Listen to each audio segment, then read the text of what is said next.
Humanity's induction into the Galactic Council was a momentous event marked by ceremonial grandeur and galactic-wide broadcasts. The diverse peoples of Earth reveled in the promise of a united interstellar future. The Council, a centuries-old coalition of advanced civilizations, had recognized humanity for its rapid ascent in the cosmos and its undying spirit of exploration and innovation.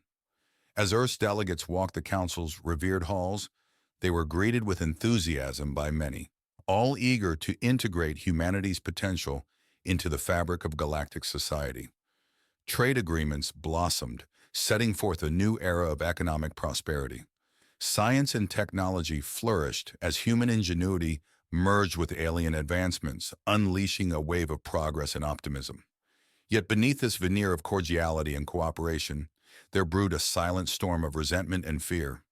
Several elder races of the Council, who had watched the rise of humans with wary eyes, now saw them as upstarts disrupting a delicate cosmic balance. Jealous of humanity's growing influence, these factions quietly sought to maintain their historical dominance, strategically sowing seeds of division, manipulating events to cast doubt on humanity's intentions. Incidents were staged, and blame was cast, all designed to tarnish the reputation of Earth's representatives. With every diplomatic incident, the threads of trust were pulled, gradually fraying the fabric of the alliance. While humans continued their outreach with characteristic hope and drive, the Council's shadowy corners whispered of Earth's undue ambition. Alliances within the Council that had stood unchallenged for ages now faced a challenge they were unprepared to meet with grace. In the gathering dark, murmurs of a conspiracy against Earth began to spread, marking the start of a saga that would test the resilience of humanity's place among the stars.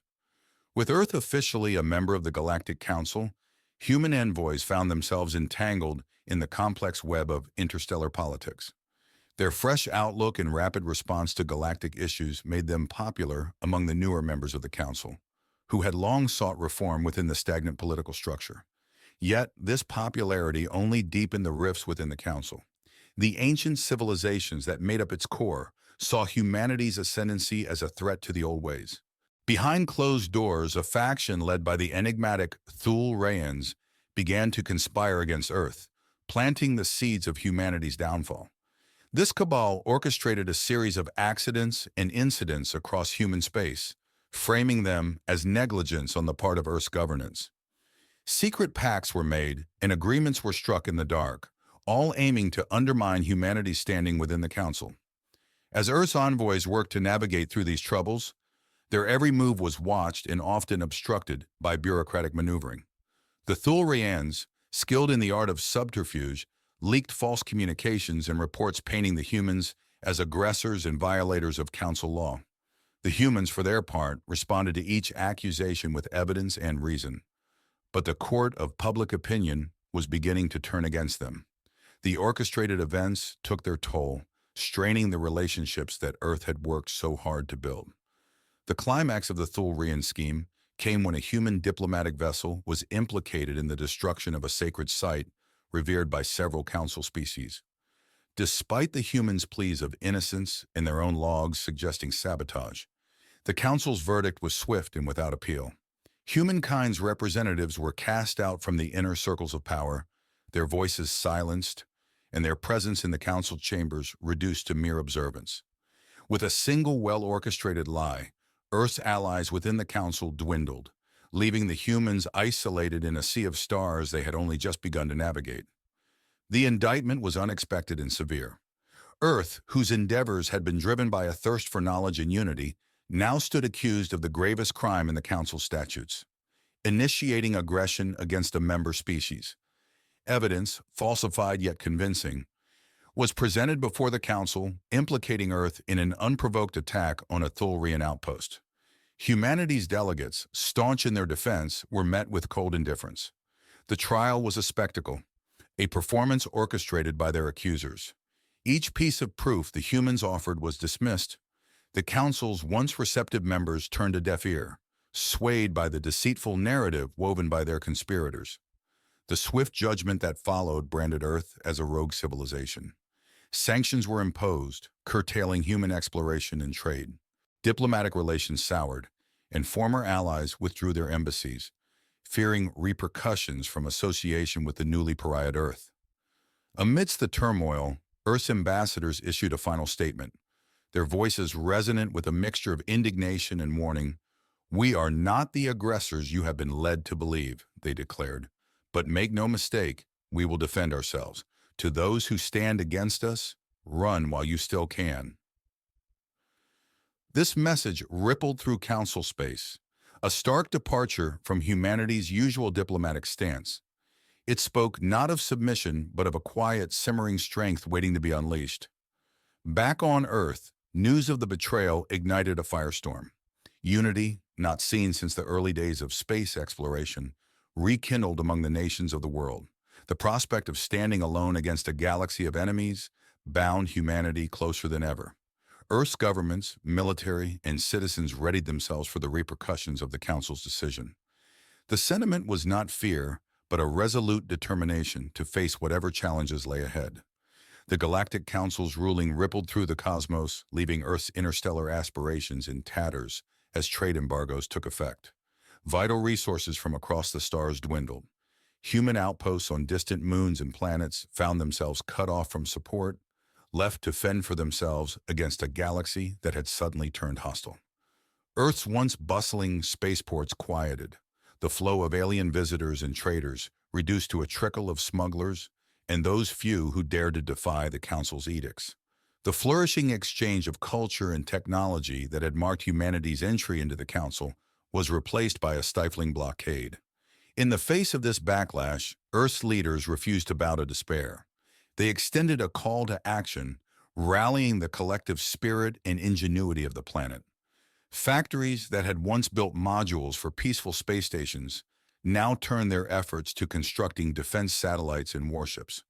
Scientists and engineers, previously engaged in civilian pursuits, now devoted their expertise to advancing Earth's military capabilities. The response from the human military was equally swift and decisive. Fleets were mobilized. Defensive perimeters around Earth and the Moon were reinforced, and every possible scenario was wargamed by the brightest strategic minds humanity had to offer. As Earth fortified its defenses, the Council watched with wary eyes. Their aim had been to constrain humanity, to pull the reins on a species advancing too quickly for their comfort. Instead, they had forced Earth's hand, compelling humans to demonstrate their capacity for war as much as they had for peace. The human diplomats, once emissaries of exploration and friendship, were now messengers of a grimmer reality. They traversed the space lanes, warning those who had supported the sanctions to reconsider. "Run," they said, "for Earth will not yield its sovereignty, nor its right to the stars. We will stand strong against you and with you, but we will stand." This call to arms resonated with Earth's populace and its defenders in the sky above. If the galaxy would not accept them as partners, then humanity would face it as adversaries. But even in the shadow of war, Earth's message remained clear. It was not too late for peace, if only the Council would listen. Earth stood isolated but undeterred, a solitary world bracing against a galactic tide. The sanctions had brought hardship, but they had also ignited a defiant determination to survive and thrive despite the Council's condemnation. Across the planet, a collective effort emerged as the populace rallied to support their world. Former competitors in the global arena set aside their differences, uniting under the cause of planetary defense. Industries pivoted with remarkable speed, repurposing commercial technology for military might. Mining operations on Earth and in the asteroid belt intensified, extracting the necessary materials to fuel the war effort. In hidden silos and shipyards, a formidable fleet was being assembled. The design of these vessels was unlike anything the galaxy had seen, a hybrid of human innovation and the best of alien technology they had managed to acquire before the embargo. The people of Earth, from engineers to soldiers, worked with a shared purpose. Training regimes for the military were overhauled, incorporating combat techniques that combined human tactics with the alien strategies they had learned during their brief stint in the Council. The EDF, Earth Defense Force, was established, an organization that drew its ranks from every corner of the planet, representing the best and bravest Earth had to offer. Their mandate was clear: to protect their home from any extraterrestrial threat and to secure humanity's place among the stars. The government's message to its people was clear: the galaxy may have turned its back on us, but we will show them the strength of our resolve. We will not be intimidated. We will not be subjugated. We are Earthlings, and we will endure. The military posturing and fervent activity on Earth did not go unnoticed by the Council. As reports of humanity's preparations filtered back to the Council's chambers, those who had once dismissed humans as a minor threat began to second-guess their stance. The Council had intended to rein in a potential rival. Instead, they had incited the rapid militarization of an innovative and resourceful species. Meanwhile, Earth's moon, now a fortress bristling with weaponry, served as a testament to humanity's determination. The blue marble of Earth, viewed from its lunar companion, no longer seemed like a victim of cosmic circumstance, but a bastion of unwavering willpower and unyielding spirit. The unveiling of Earth's hidden armada marked a pivotal moment in the conflict. A fleet of ships, the likes of which the galaxy had not anticipated from a supposedly isolated planet, emerged from the dark side of the moon. Each vessel bore the insignia of the Earth Defense Force, a symbol that had quickly become a banner of human resilience and defiance. Across the galaxy, news feeds and communication channels lit up with images of the fleet. Humanity's message was clear: Earth would not cower. It would stand its ground. This display of military might caught the Galactic Council and its members off guard. The sanctions, designed to curtail Earth's advancement and isolate it, had instead galvanized a response that now threatened to shift the balance of power. On Earth, broadcasts of the fleet's deployment were met with a mix of pride and somber realization. The world had united not just in defense of its home, but in a declaration of its right to exist as an equal among the stars. Families gathered around screens, watching as the ships maneuvered with precision, a ballet of metal and might against the backdrop of space. The EDF's strategy was multifaceted. While showcasing their newfound strength, they also launched a series of probes in unmanned vessels equipped with advanced stealth technology into key strategic locations across Council space. These probes served dual purposes: gathering intelligence and serving as a silent reminder of Earth's reach and capabilities. Within the Galactic Council, the reaction was mixed. Some members, particularly those who had pushed for the sanctions, called for immediate military action against Earth, fearing that allowing humanity to grow stronger would only invite future conflict. Others, recognizing the strategic and technological prowess Earth had demonstrated, suggested opening channels for negotiation, wary of escalating a conflict with a species that had proven both resourceful and unpredictable. The Thulrons, architects of the conspiracy against Earth, found themselves in a precarious position. Their efforts to undermine humanity had backfired, propelling Earth to a status they had sought to prevent. Now they faced not just a military challenge, but a political one, as their influence over the Council waned. As Earth's fleet patrolled the edges of human space, a series of clandestine meetings took place among the galaxy's powers. The prospect of open war with humanity, with its unforeseen consequences, weighed heavily on the minds of all. Earth's demonstration of might had shifted the narrative from one of victimhood to one of deterrence, changing the course of the conflict in ways that none could have predicted. While Earth's military preparations and display of might captivated the galaxy's attention, a different kind of warfare was unfolding in the shadows. Human intelligence agencies, leveraging the networks they had quietly built even before the Galactic Council's betrayal, began a campaign of espionage and information warfare. Teams of hackers and spies infiltrated key data nodes and communication hubs within Council territories. Their mission was twofold: to expose the corruption and manipulation that had led to Earth's unjust expulsion, and to sow dissent among the Council's ranks. One of their first major successes was the leak of a cache of communications between high-ranking Thulrayan officials and their operatives in the Council. The documents revealed the depth of the conspiracy against Earth, including fabricated evidence and bribery of key witnesses. As these revelations spread across the galaxy, the credibility of the Thulrayans and their allies began to crumble. Simultaneously, Earth's agents worked to bolster the voices of those within the Council who had remained sympathetic to humanity, or who had grown disillusioned with the Council's direction. Secret meetings were arranged, and plans were laid for a coordinated effort to challenge the ruling factions from within.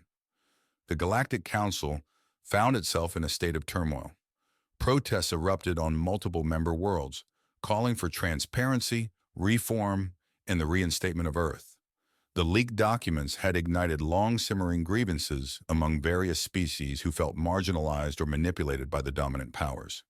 Within the Thulrayan Empire, the exposure of their leaders' machinations led to internal strife.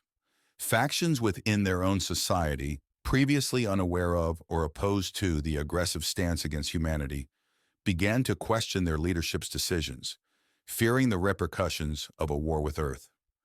Earth's strategy of subterfuge extended beyond political disruption.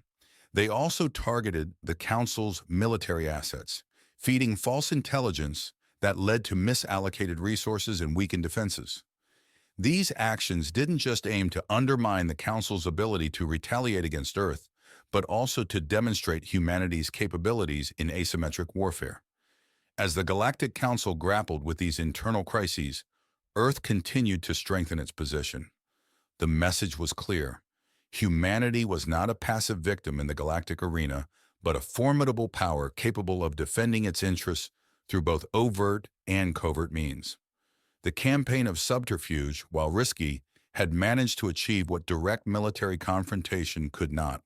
It fractured the unity of Earth's adversaries, giving humanity the upper hand in the struggle to reclaim its place in the galaxy. The campaign of subterfuge had profound effects across the galaxy, loosening the once iron grip of the Galactic Council's ruling factions. As revelations of corruption and manipulation came to light, the Council found itself embroiled in scandal and infighting, undermining its authority and effectiveness. Amidst this chaos, Earth seized the moment to initiate diplomatic overtures to those civilizations within the Council that had become disillusioned with the status quo. Utilizing back channels and leveraging the goodwill earned through their intelligence revelations, Earth's diplomats worked tirelessly to forge new alliances and rehabilitate humanity's image across the stars. Simultaneously, Earth's newfound allies, both from within and outside the Council, began to openly challenge the sanctions imposed on humanity. They called for immediate talks to address the grievances and rectify the injustices that had been perpetrated against Earth. As these voices grew louder and more numerous, the Council was forced to convene an emergency session to address the crisis. The session was tense, with the Assembly divided between those seeking to maintain their dominion over the galaxy and those advocating for reform and reconciliation with Earth. The human delegation, invited to speak, presented a compelling case, not only defending their actions, but also outlining a vision for a more inclusive and cooperative council that could truly represent the diverse interests of the galaxy. The turning point came when several key members of the Council, swayed by Earth's arguments and the mounting pressure from their constituencies, broke ranks with the traditionalist actions. They publicly acknowledged the injustices against Earth and called for the lifting of sanctions and the restoration of Earth's full membership in the Council. As the Council voted to implement these changes, the news was greeted with jubilation on Earth and among its supporters across the galaxy. The tide had turned, not through force of arms, but through diplomacy, intelligence, and the indomitable spirit of humanity. However, the victory was not without its challenges. The Council, though reformed, remained a complex web of interests and agendas. Earth's place within it was more secure, but the path forward required careful navigation to prevent old rivalries from flaring up anew. The aftermath of the conflict saw the Galactic Council undergoing significant reforms, aimed at preventing the kind of manipulation and betrayal that had sparked the crisis. Earth, with its diverse cultures and innovative spirit, became a key player in shaping the future direction of the galaxy, advocating for unity, exploration, and shared prosperity. As the dust settled, humanity looked to the stars with renewed purpose. The ordeal had taught them the importance of vigilance and the value of alliances, both old and new. Earth had not only defended its right to stand among the stars, but also emerged as a beacon of hope for a more collaborative and peaceful galaxy. With Earth's reinstatement into the Galactic Council and the dawn of a reformed assembly, The tensions that had simmered beneath the surface evolved into open conflict among the stars. Not all were pleased with humanity's ascension and the shift in power dynamics. A coalition of dissenting species, led by the remnants of the Tholian Empire and their staunchest allies, refused to acknowledge the Council's decision, sparking a series of skirmishes along the border systems. These battles were not just about territory. They were a test of the new Galactic Council's resolve and Earth's place within the interstellar community. The Earth Defense Force, now battle-hardened and bolstered by alliances with other species, stood at the forefront of these conflicts, defending the principles of sovereignty and mutual respect that had become their rallying cry. The humans brought not only their military capabilities into these engagements, but also their knack for diplomacy and subterfuge. They worked to peel away the coalition's members, offering avenues for peace and cooperation, even in the heat of battle. Earth's envoys, protected by ceasefires and truces negotiated mid-conflict, met with their counterparts on neutral ground, seeking to sow the seeds of dissent and break the coalition from within. The most significant confrontation occurred near the Virian Nebula, a strategic location where the dissenting coalition had amassed a formidable fleet threatening the stability of neighboring systems. The Galactic Council, under its new leadership and with Earth playing a pivotal role, mobilized a combined armada to counter this threat. The Battle of Virian Nebula was a spectacle of cosmic proportions. Energy blasts illuminated the nebula's gases, creating a kaleidoscope of light and color amid the chaos of war. The EDF, alongside ships from their allies, executed maneuvers that displayed their tactical ingenuity, turning the nebula's volatile environment to their advantage. As the battle raged, a small team of human operatives embarked on a daring mission to infiltrate the enemy flagship, aiming to capture its leaders and force an end to the hostilities. The mission, fraught with peril, highlighted the bravery and determination of those who volunteered, knowing the odds of their return were slim. The operation was a success. The flagship was captured, and with it, the leaders of the dissenting coalition. The victory at the Virian Nebula marked a turning point in the conflict, demonstrating the effectiveness of the new Galactic Council's approach to peacekeeping and conflict resolution. In the aftermath, the leaders of the dissenting species were brought before the Galactic Council, not for retribution, but for dialogue. Earth's representatives advocated for leniency and understanding, arguing that true unity could only be achieved through forgiveness and the opportunity for redemption. The resolution of the battle, now known as the Battle for Honor, solidified Earth's reputation as a champion of justice and an advocate for a galaxy where disputes were settled not by might alone, but by the strength of one's convictions. The Galactic Council, now truly representative of its diverse members, embarked on a mission to heal the wounds of the conflict and build a future based on the principles that had triumphed at the Virian Nebula. In the aftermath of the Battle for Honor, the galaxy found itself at a crossroads. The conflict had exposed deep-seated divisions, but had also paved the way for unprecedented opportunities for reconciliation and unity. The Galactic Council, reinvigorated by Earth's leadership and the valor demonstrated by its allies, embarked on a mission to redefine what it meant to be a member of the interstellar community. Earth, once ostracized and betrayed, now stood at the heart of this new vision. Humanity's journey, marked by trials and tribulations, had culminated in a position of respect and influence. The planet that had warned its adversaries to run now extended a hand of friendship and cooperation, embodying the principles of diplomacy and mutual respect it had always championed. The reforms initiated by the Council focused on transparency, equity, and collective security.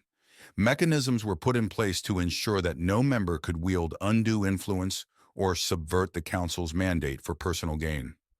The Galactic Assembly was established, a body where every civilization, regardless of its power or prestige, had a voice. ITY*'s role in these changes was pivotal. The Earth Defense Force became a model for the Council's peacekeeping operations, combining military prowess with a commitment to protecting the vulnerable and maintaining peace. Earth's diplomats, scientists, and cultural ambassadors became fixtures in Council initiatives, spreading the ideals of cooperation and shared prosperity. The scars of the past, however, were not easily forgotten. The galaxy was still healing, with some worlds struggling to overcome the damage wrought by conflict and betrayal. Earth led by example, offering aid and expertise to those in need, fostering a sense of galactic solidarity that transcended species and borders. As the first anniversary of the Battle for Honor approached, the Galactic Council declared it a day of remembrance and celebration, a moment to honor those who had fallen and to celebrate the enduring spirit of cooperation that had emerged from the ashes of conflict. Across the galaxy, beings of all species observed the occasion, a testament to the unity that was now within reach. On Earth, the day was marked with ceremonies, reflections, and a collective gaze towards the stars. Humanity had once looked upon the galaxy with a mixture of wonder and apprehension, uncertain of its place among the stars. Now they faced the cosmos as equals, as leaders in a community bound by shared values and dreams. The story of humanity's ascension and the transformation of the Galactic Council inspired countless others across the galaxy. It was a tale of resilience, of hope, and of the unyielding belief that even in the vastness of space, unity was not only possible, but essential. As the celebrations faded and the galaxy returned to its daily rhythm, the work of building this new future continued. The path ahead was uncharted, filled with challenges and opportunities alike, but Earth and its allies moved forward with the confidence of those who had faced the darkness and emerged into the light of a new dawn for the galaxy.